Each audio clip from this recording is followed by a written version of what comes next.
on, he's only 24 as well. We'll be watching the lecture soon. We'll be watching Wednesday's lecture soon.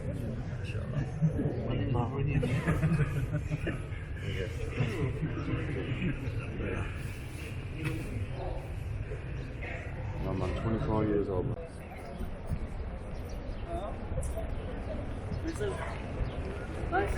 Alhamdulillah.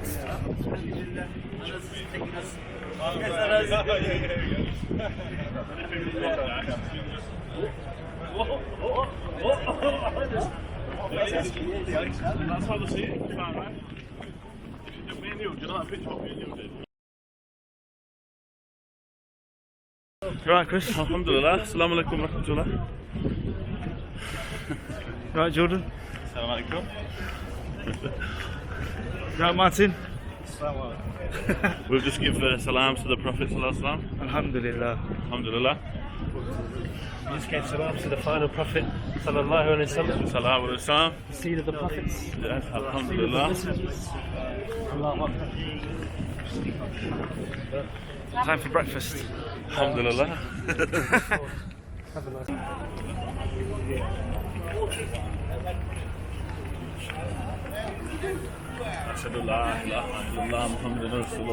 I should wear my. You won't even come and go. I need to give these hoodies out, man. You need to start wearing them.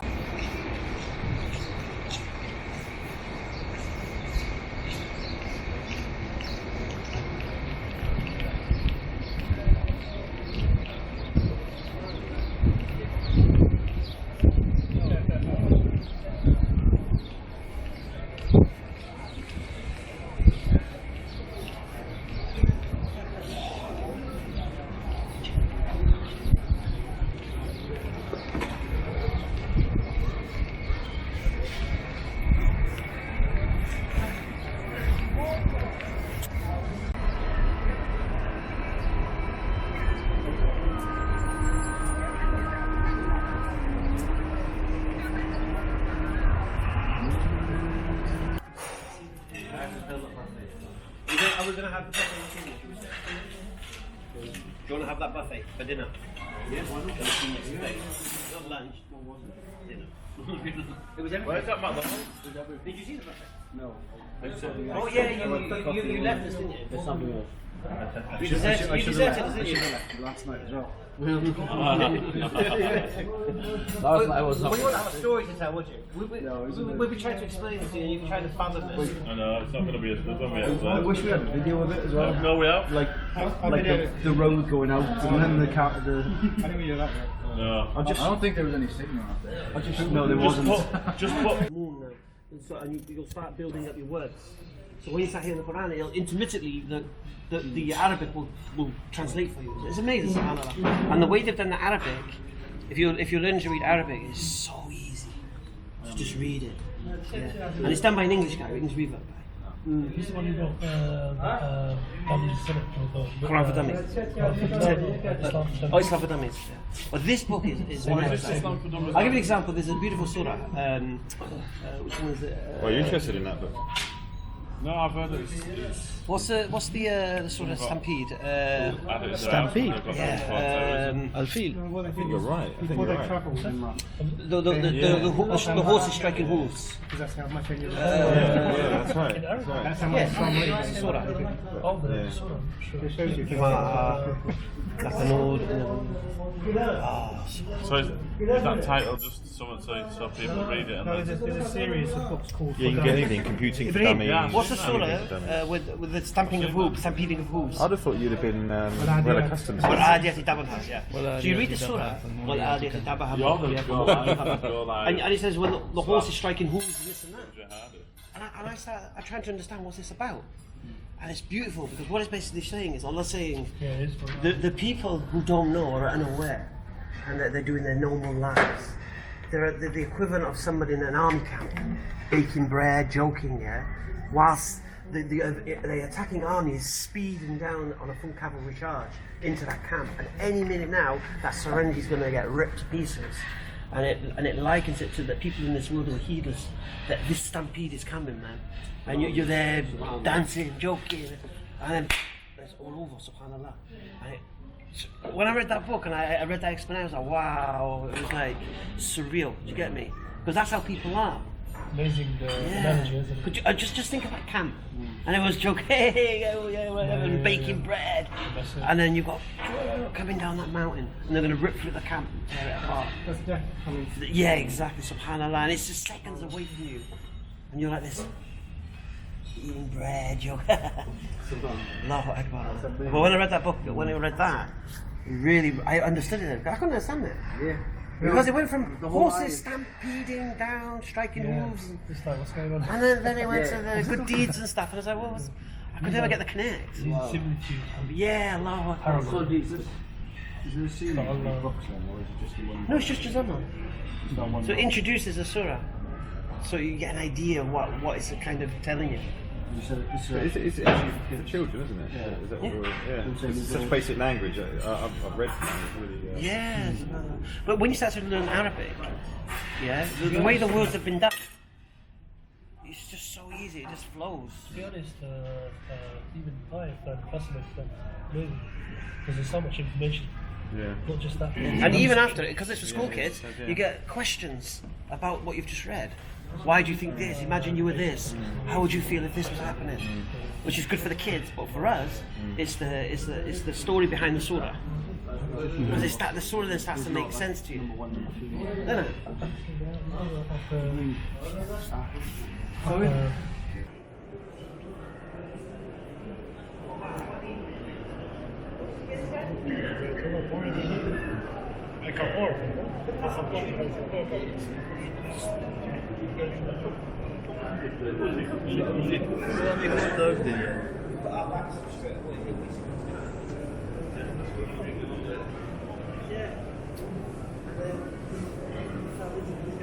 Where we're going?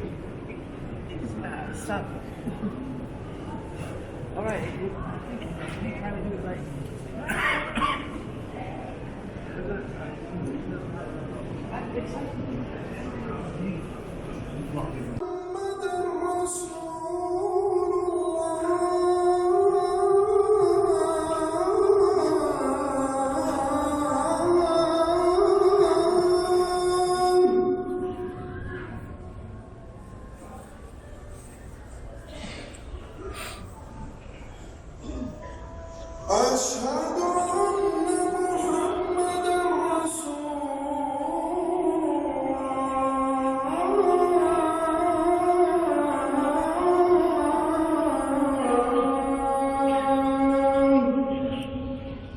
Yes, I want to get some card. Mobile, yeah? Mobly. Where is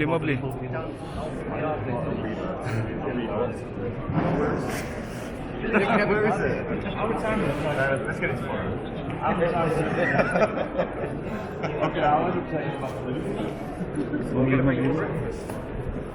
I didn't say nothing. I was trying to give him about 5 minutes. No, you're not really well next to the bed, so you can come and get him. I need my bag to fill my books.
Jesus. Isa Islam. Gold أكثر من محمد. Written like this. you start reading, learn the truth. You can't allow it. You have to embrace Islam.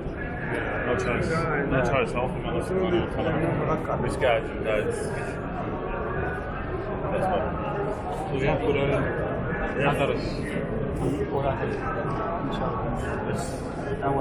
I'm like imams. Grow up imams and then teach me. So,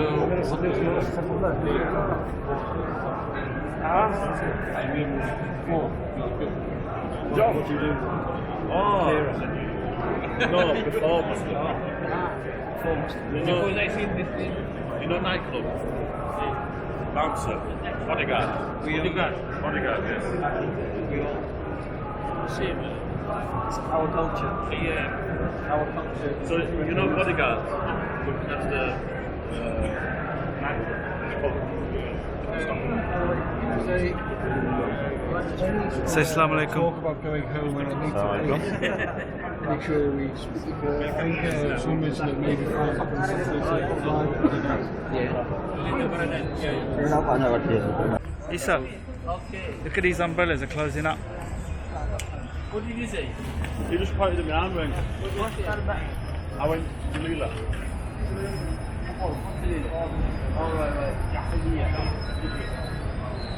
I went, you'll follow you.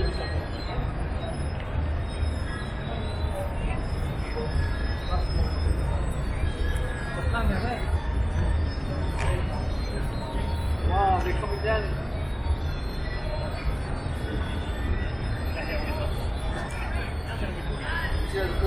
Well, it's not something.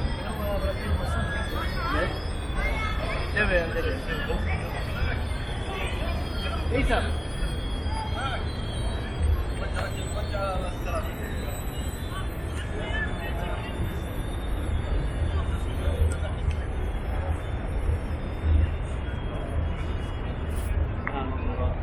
There's قناتنا.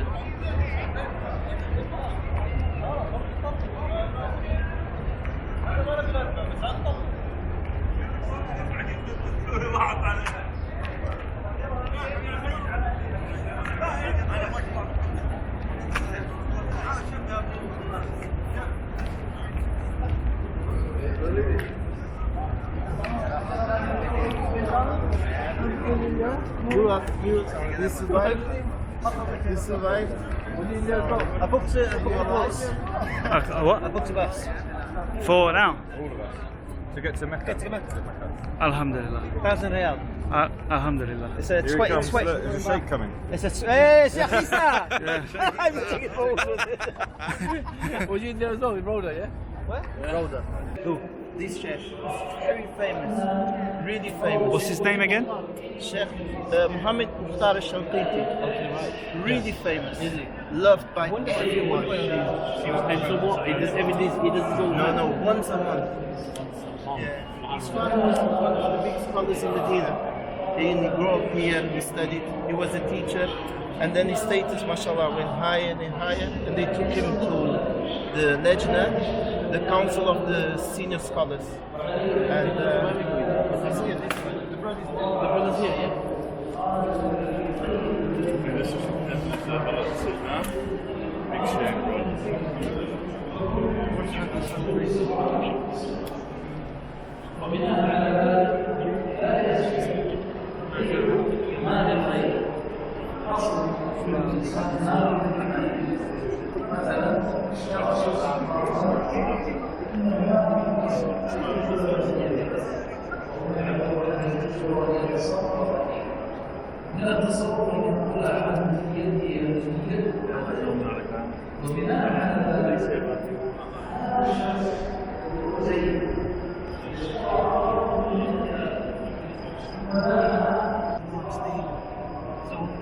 So I want to know, and many people I've met who've been Muslim, and a lot of them started getting into Islam from watching the videos. Like, for example, this man, he was concerned for his niece, his sister, embraced Islam. So he heard the anti-Islamic narrative about women are abused and such. So he started searching, what does Islam, how does Islam treat women? Came across one of our YouTube videos, mashallah, where I was hating the wife, I think he was. And then alhamdulillah, once you watch our videos, they can be quite entertaining. So you start watching, at the same time it starts coming in. And then, mashallah, he messaged me, asking me questions, so I invited him down to speak this morning. We had a nice chat, mashallah. And then a week later, mashallah, he said he's ready to take a shahada. So I wouldn't say that it's necessary someone, I want to become a Muslim, I want to watch your videos. But it's the spark, alhamdulillah. It's had a very, it's amazing when we come in Medina, people stopping up and watching the video. Like my brother now, mashallah, I think he's studying from Chester. But you see the video now, Indonesian, so it's amazing the beauty of the English language. People can understand it. Yeah. We have translations, Arabic and Indonesian as well. Saudi Arabia is our second biggest demographic Audience. Like I follow your channel after you take questions. Yes. And it helps simplify it for me as well. So when you get the questions from your parents, your friends, and you watch the videos and you can give answers. That's how I started the How many videos do you got? How many videos do you got on the? How many videos? Like many. We deal with the mainly we're dealing with atheists, Christians, but also there's a lot of anti-Islamic rhetoric at the same time. Because an atheist or a Christian will use anti-Islamic rhetoric. So we have to bash what they've got and at the same time refute what they're saying about Islam. At the moment, Islam's a treasure that's been buried, but it hasn't been buried, it's had manure put on top of it. So before we can show the treasure, we have to remove the manure, then we get to the treasure. And that's half the battle. So we've just started now, we're doing a 516 videos. how many? 516. 516. What's that? We've got 516 videos. Translated videos. Are they edited numbers? Yeah. Some of them are. So there's probably about repeats anyway. Some are repeats because we there's probably about 150 repeats or more, maybe 200 repeats. Yeah. Arabic. لماذا لا يمكن أن يكون الإنسان هو متعلم القرآن؟ Very interesting. It is entertaining. حياكم الله. Nice to meet you. So, are you all like anybody else that came with you, or This is us. So I was like, wow, income, I've got something to say. And I came to London and that's where I started. And then I met Ibrahim, he doesn't like to take credit, he's my mentor. Alhamdulillah, we travelled a bit, didn't we? And from there, mashallah, I got interested in the dawah. I wanted to share what I'd found. And when you're trying to share it, you're getting the negative, and that's how the dawah then comes about. And then sometimes when you went to Hyde Park, we realised the people you're speaking to are very, very opinionated, and they're not listening. The crowd are listening, but these people are not listening. And then we realised that YouTube, mashallah, we can use these people who are not listening to defeat their arguments and spread the so mashallah, that's how it all came about. do people convert? Hyde Park is just a show or something. He took a shahada.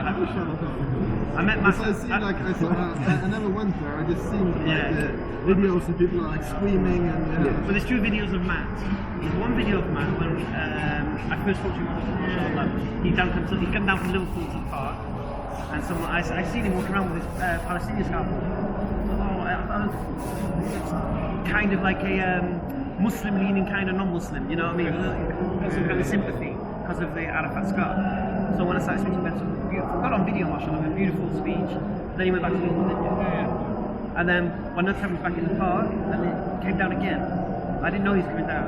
And then that's what he said, he spoke to Islam, we gave him a shout, mashallah. And like I said, we invited Jordan down to the park, mashallah, had a nice discussion. But it didn't happen there and there.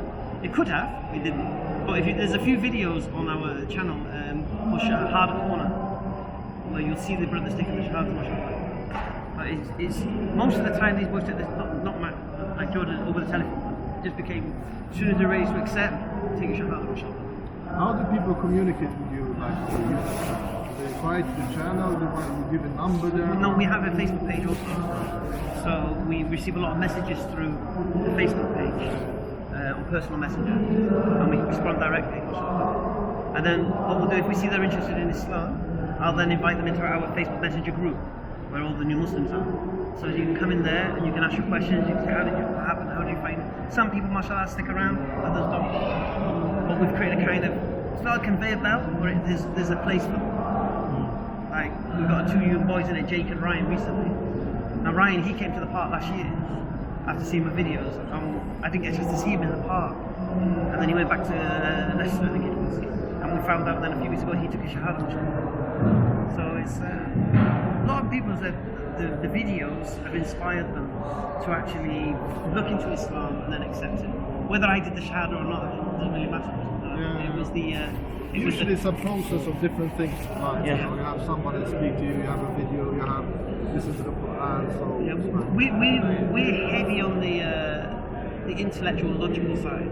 The emotional side, someone can become Muslim because they've got really nice Muslim friends, and then as soon as that Muslim friend's not nice with them anymore, they don't like it. It's like, or a Muslim woman they might embrace Islam because they're with a Muslim guy, sorry, not Muslim, and then when the marriage breaks up, the relationship breaks up, the Islam is not Muslim because it's just part of that. So whenever I speak to somebody about Islam, I always ask them, why do you want to be Muslim? What is it you believe?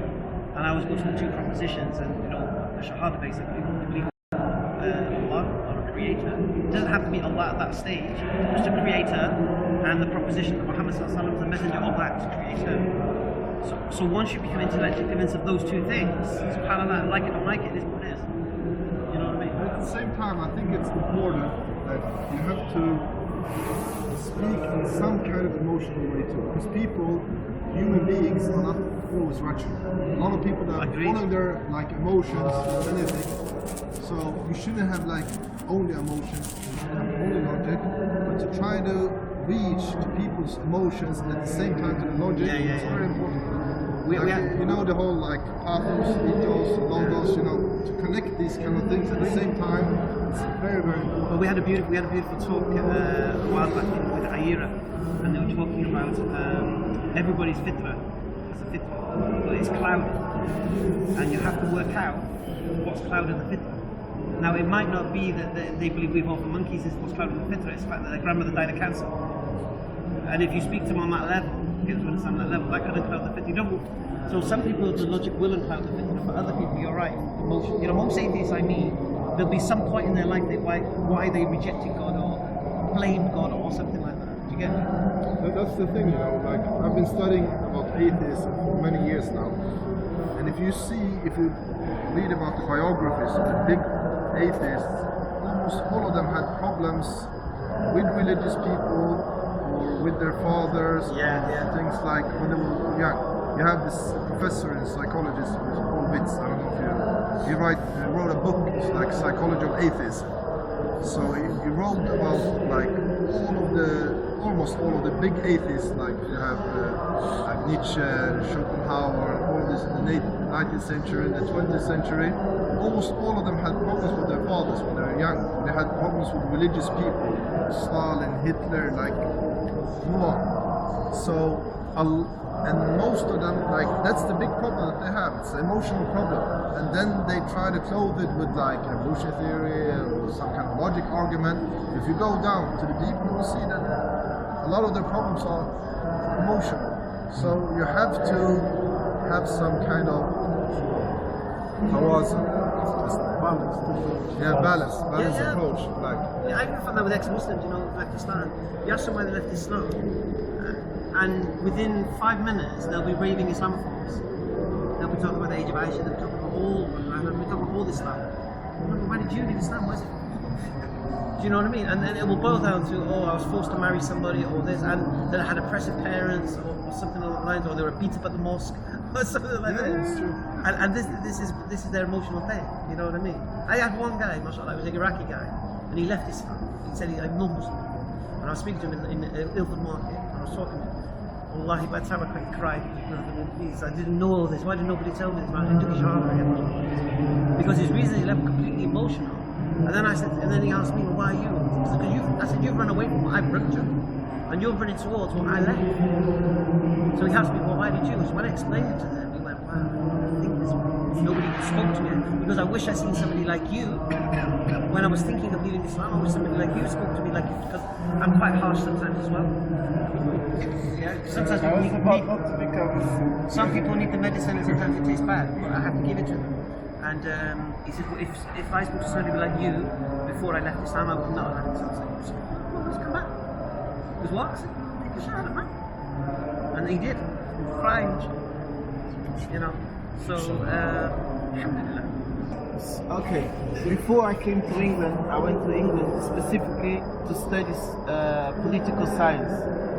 That's and I had a very strong and influential background in the politics in Portugal. So they wanted me to be the first black Portuguese at the parliament. So I decided to go to England to study at the top university at the time. So that was the reason why I went to England. So and then I was going, of course, you never knew this. So you don't speak Portuguese. Who wanted you to do this? Who wanted you to be the first black? Was that I used to be part of a youth group who had some attachment towards a political party. So there was a youth national conference where I participated, and my speech was the best at the time at the national youth conference. And then I think the previous president or something, he became really admired and respected me, alhamdulillah, very well, a lot. And so I decided to go to England. I had enough of Portugal, even though I was born in Portugal, but I never stayed my entire life in Portugal. I grew up in Holland. Yes. You know it, I think you know. Kind of. Yeah. How many languages do you know? Not sure. Portuguese, English, Arabic. So I went for that reason, and I had a very political mindset.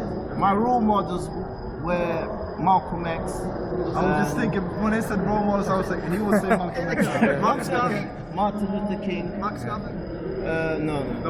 I've never been Alpha Centauri. And Nelson Mandela. These were the people I looked up to, who stood up for a purpose and had high morals and convictions.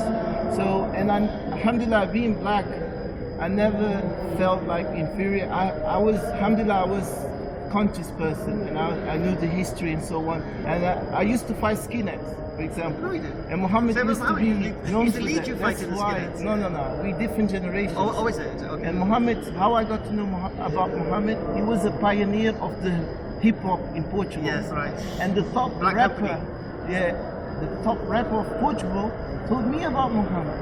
So I met Muhammad as a Muslim, so that made me be more interested about Islam. So Muhammad Ali was very known in Portugal. He was an old school. Mullah. Yeah, Mullah. Pula, yeah. So that was the story you didn't know about me. So I was intellectually mature. So I differentiated this messenger and the message. Alhamdulillah. So I thought to myself, this is the truth.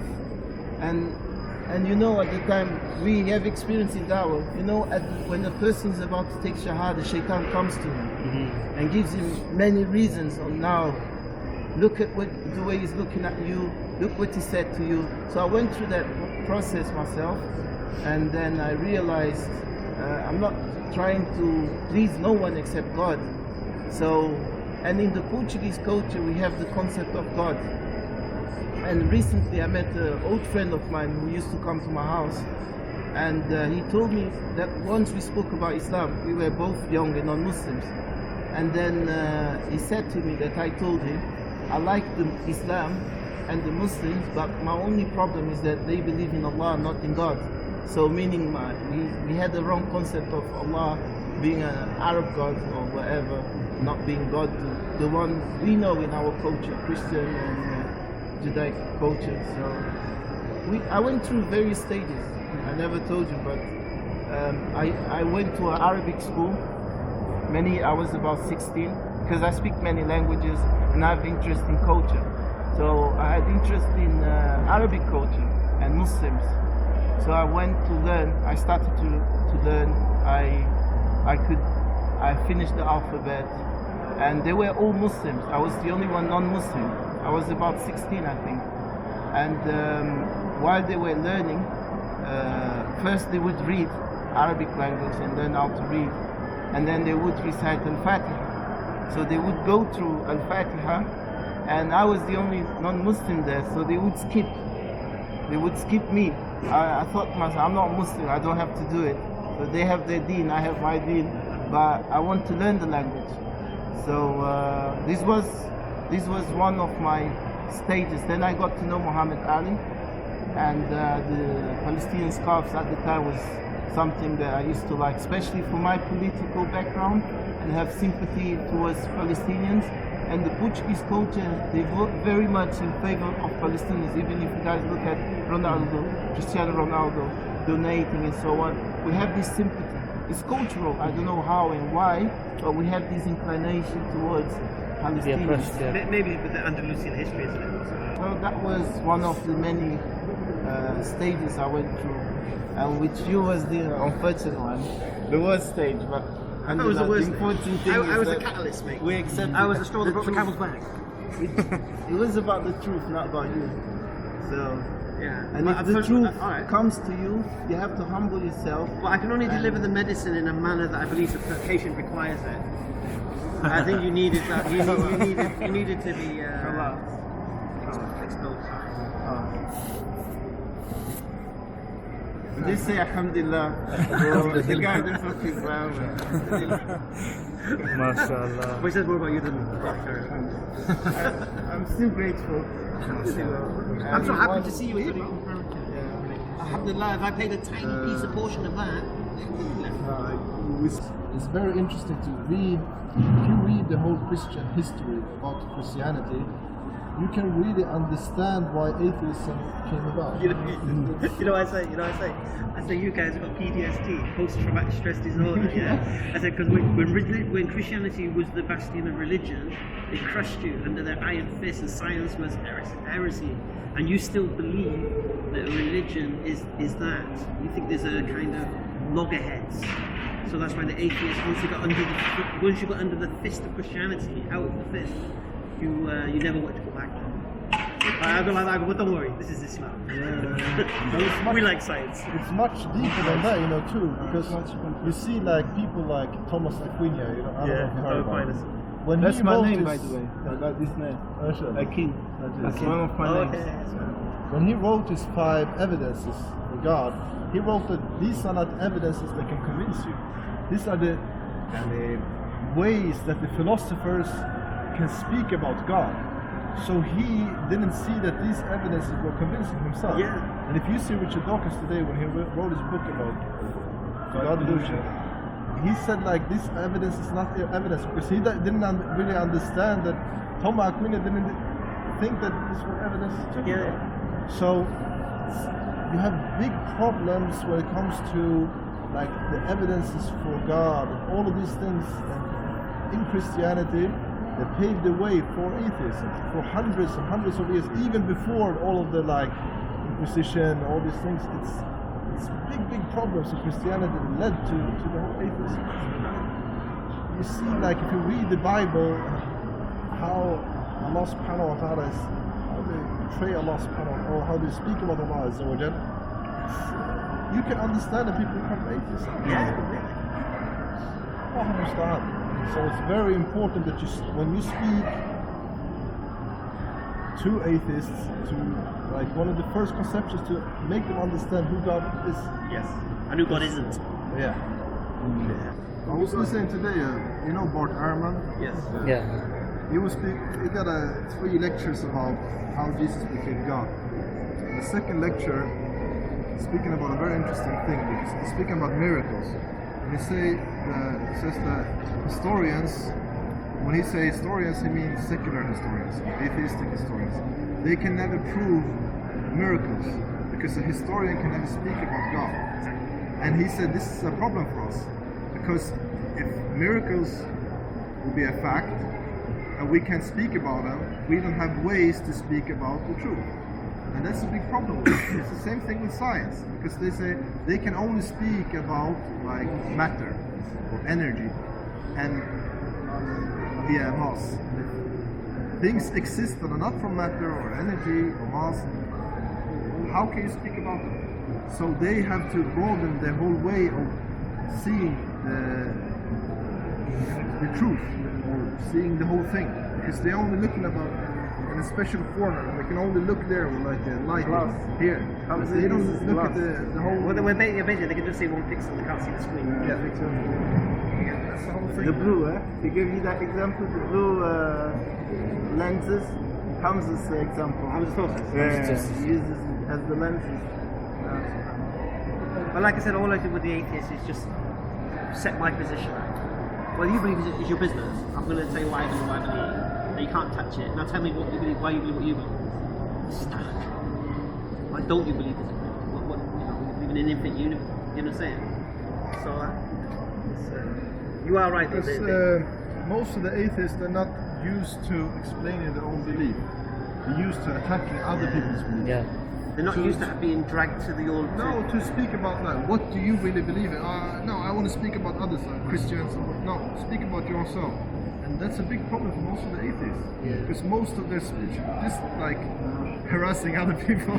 Give advice to the brothers who are new to Islam and who would like to grow in they're still on a long journey, ongoing journey, which is challenging.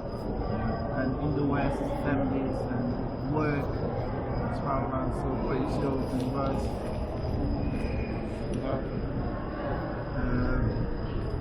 I think one of the most important advices, first to begin with dua, and don't think that you can make these things by yourself. Like, إِيَّاكَ نَعْبُدُ وَإِيَّاكَ نَسْتَعِينُ. Say to Allah Azza wa Jal, only you we are worship and only you we are seek help from.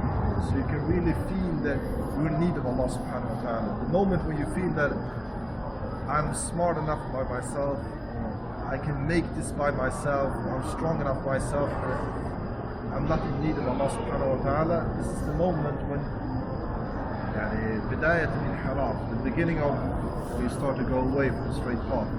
So always think that you like feel and make dua that you're in need of Allah subhanahu wa ta'ala, His guidance in every moment, and to be straight on this path that you went to.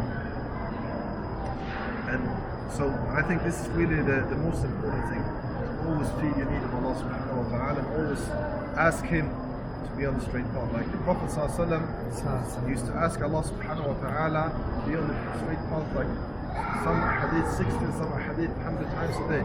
Ya muqallib al-qulub, thabbit qalb ala dinik. Like, oh you who, how do you say it? Control of the hearts. Control of the hearts. Keep our heart of your religion. The Prophet ﷺ used to say this every day, many times, from the beginning of the day to the end of the day. So I think this is really the most important thing. The second most important thing what I see is to really seek knowledge, to really try to understand the religion more and more, especially about the foundations of the religion, about Aqidah. Like you can study Aqidah in different ways, but you really understand the foundations of the Aqidah. Why Islam is really the truth. Every time you study these things, you just like you feel your iman just go up and up and up. So, like the proofs for Allah subhanahu wa ta'ala, the proofs for the Quran, from the Prophet sallallahu, and these kind of things, the beautiful sides of Islam. It's very important to keep on studying about these things and to remember yourself about that and other people too. And then to study other things in Islam too. So like study fiqh, study seerah of the Prophet sallallahu, tafsir and other things. It's very important to keep yourself busy with studying knowledge. SubhanAllah, before, to study about Islam, if you read about the A'imma and Imams, how they could travel for 1 month just to hear one hadith. You travel here from Medina, some of the Sahaba, to over to Sham, over to Damascus from here. It's like from here to from Medina to Tabuk, it's like one of the last cities here in Saudi Arabia, 700 kilometers. And then like maybe 400 or 500 kilometers more to go to Damascus from here, just to hear one hadith about the Prophet ﷺ. You hear like about Imam Bukhari, Imam Ahmad, and all of the big scholars of the Imams from before. They used to travel around to hear hadith from here, hadith from there, And nowadays it's so much easier. You can have so much knowledge inside of your phone, just to go listen everywhere. Like all of the ahadith that they used to collect for 20 years, 30 years, you can have them inside of your mobile phone. It's incredible. And at the same time, when they travel these ways, and that way that they travel, the knowledge, they benefit from the knowledge much more.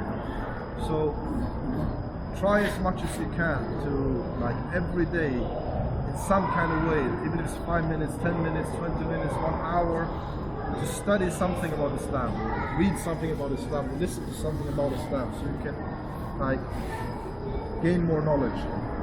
And try also, when you study about Islam, to speak to other people about it. Because when you speak to other people about it, your knowledge will become more firm. If you only listen and then you get busy with other stuff, the knowledge will go away.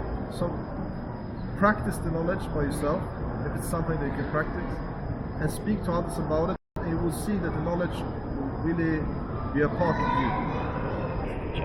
It's like a piece of advice. What is the nasiha in terms of how to deal with families? I know it's a bit different for each one of us.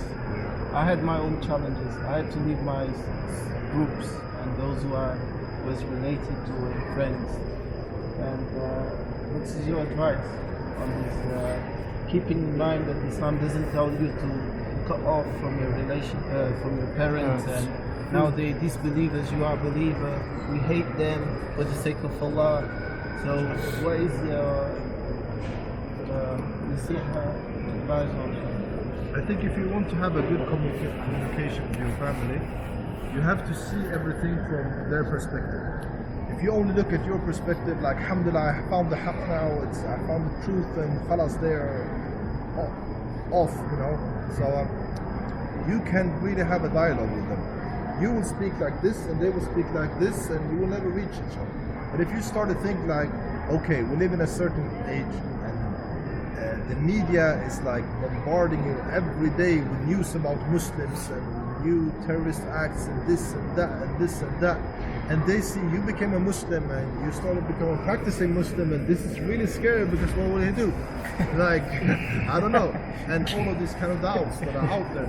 So if you can see from their perspective, you can start to talk to them in a way that they will understand more. But if you see everything from your lenses, like your perspective, alhamdulillah, the truth, and when they say something about Islam, they're attacking the truth, and like, no, they have their perspective, and you have to try to find a way to communicate with them.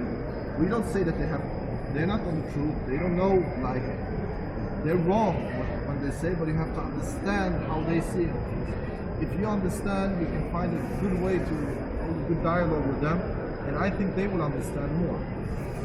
And you will speak with, like, mercy in your heart when you speak to them. If you speak, even if you have like hatred in your heart, or you're like angry in your heart, and you try to be kind in your mouth, they will see that it's kind of fake, you know? But if you have like mercy in your heart from the beginning, you really want good for them, they will see that when you speak to them too. And you really want to reach to their hearts when you speak to them, and you don't just want to say the truth and just go away from there, you will see much more effect, you know. And people, even when you make da'wah, if they don't feel that you want good for them, they will never listen to you. Because if they think that this guy just wants to like put me down or something like that, it's very hard to accept something from the guy. Most of people are like that, but some people might accept. But if they can feel that like you really want good for them, and you love the best for them, and you love like guidance for them, you will speak in a way that they can accept much more.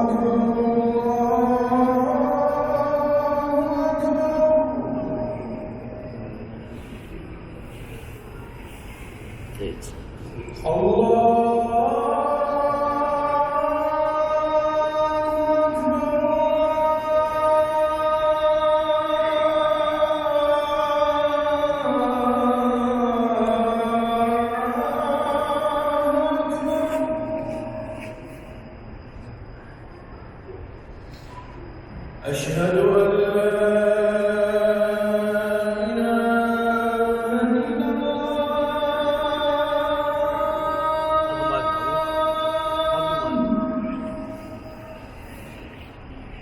أشهد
They are our teachers at the university, and they teach us. And one of them taught me Quran, and this is something that really helps me as a Muslim and makes me try to become a better person. Is that you see their level of commitment, their sincere advice, wanting good for us, wishing good to us. So, and also teachers in the Jamia. Some of them are scholars in the Haram, and this is a very nice environment to be in, and really helps you in your iman and encourages you to become a better person. You ask them about the Bible, and within 3 minutes, it's gone from the Bible being some kind of proof to the fact that, oh, I've seen it in my life, oh, I had this experience. Bro, if you're a person waiting for a kind of experience to prove something to you, you're a person waiting to be deceived. Because if you trust your senses to be bringers of truth, it's a problem. Because your senses can be fooled. You understand? But reasoning, alhamdulillah, is simple. You understand? Alhamdulillah, there's no escape, man. Because no matter what they come with, you can apply the same principle. You believe that? You believe that? You know what? Right? Why do you believe it? What do you believe and why? You know what I'm saying? And what's this that? They've never even thought about why they believe it. You know what I mean? And because they've just assumed it. And the belief is based on that assumption. These Speak as Khan and Khayran. Well, because what? Yes. And then they go, well, I can say the same to you. Say the same to me. Because there's no assumption. The only assumption I have, if you want to drill down, is the universe is finite. Yeah? We're going to go to audio then. I'm going to. Yeah, because it's going to The universe is infinite. The Kalam cosmological argument. Yeah. Because if you have an infinite universe, it doesn't need a creator. It doesn't need a cause. It's always been there. But you can't support that. That's an assumption. You understand? So I then go to the fact that we know science says that the universe had a beginning 34 billion years or whatever.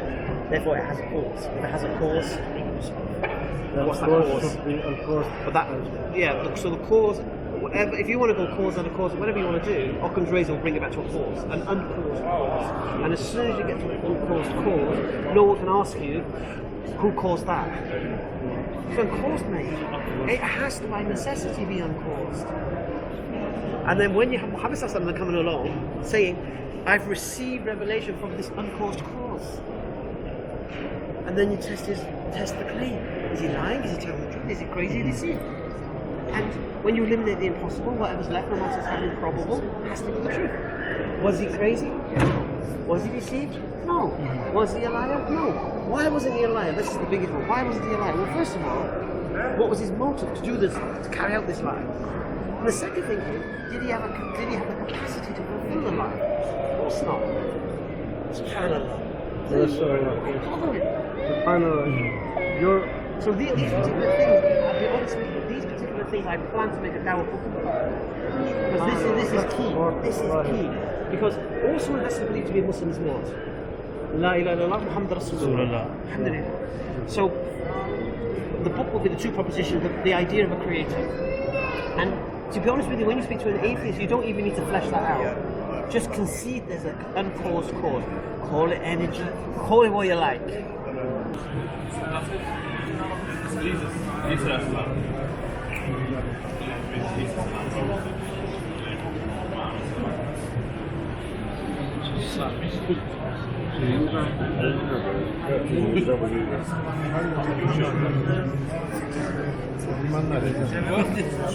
Jordan. Let's go figure out Jordan figure. What are we queuing up for? Inshallah, two rakah in paradise.